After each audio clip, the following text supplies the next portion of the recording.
देशामध्ये कर्नाटक राज्यामध्ये 15 फेब्रुवारी 1739 मध्ये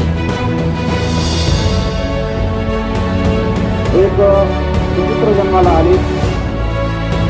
ते सुपुत्र म्हणजे ज्यांची आपण जयंती साजरी करतोय ते संत सेवालाल महाराज।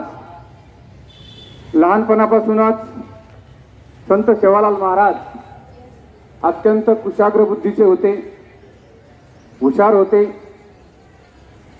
पराक्रमी वृत्ती त्यांच्या रक्तामध्ये भिनलेली होती। पुढे आपल्या आयुष्यामध्ये वाटचाल करत असताना संत सेवालाल महाराज यांनी तत्कालीन समाजामध्ये, विशेषतः बंजारा समाजामध्ये ज्या अंधश्रद्धा होत्या, तो समाज मुख्य प्रवाहापासून खूप मागे राहिलेला होता।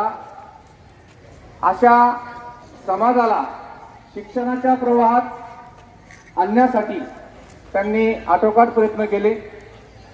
त्यामध्ये आपण अंधश्रद्धाला बळी न पडता शिक्षणाला महत्त्व द्यायला पाहिजे हे सांगत असताना त्यांनी आपल्या समाज बांधवांना सांगण्याचा प्रयत्न केला की बदले वेळ झाल्यापेक्षा मार शिकवणी को ध्यान दीजो, जान दो, ठान दो, पत मान दो।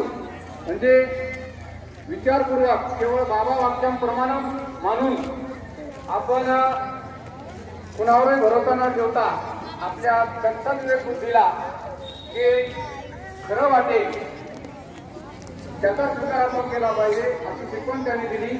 ही शिकवण देताना त्यांनी सांगितलं की सज्जन झालो,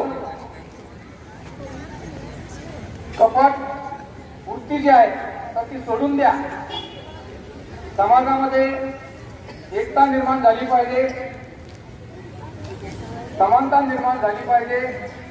यासाठी सुद्धा त्यांनी एकच में बल विक्रत में हल, म्हणजे एकतेमध्ये ताकद आहे, शक्ती आहे, ती एकता समाजामध्ये आपण टिकून ठेवली पाहिजे अशा प्रकारचा सुद्धा महत्त्वाचा संदेश त्यांनी आपल्या समाज बांधवांना देण्याचा प्रयत्न केला।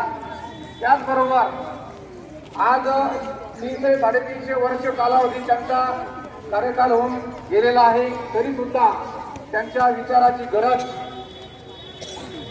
त्या काळामध्ये त्यांनी मांडलेले जे विचार होते की आपण पर्यावरणाचं संरक्षण केलं पाहिजे हे सांगत असताना त्यांनी आपल्या समाज बांधवांना बंजारा भाषेमध्ये शिकवण दिली होती की धरती मायने संरक्षण, आपण त्या धरती मायेचं संरक्षण करायला पाहिजे। पाणी बचाय, ते पाणी आपण वाचवलं पाहिजे। त्याचबरोबर आपल्यामध्ये जे अंधश्रद्धा आहे त्या अंधश्रद्धांना दूर करण्यासाठी आपण शिक्षणाला महत्त्व दिलं पाहिजे। या प्रकारची शिकवण संत सेवालाल महाराज यांनी केली।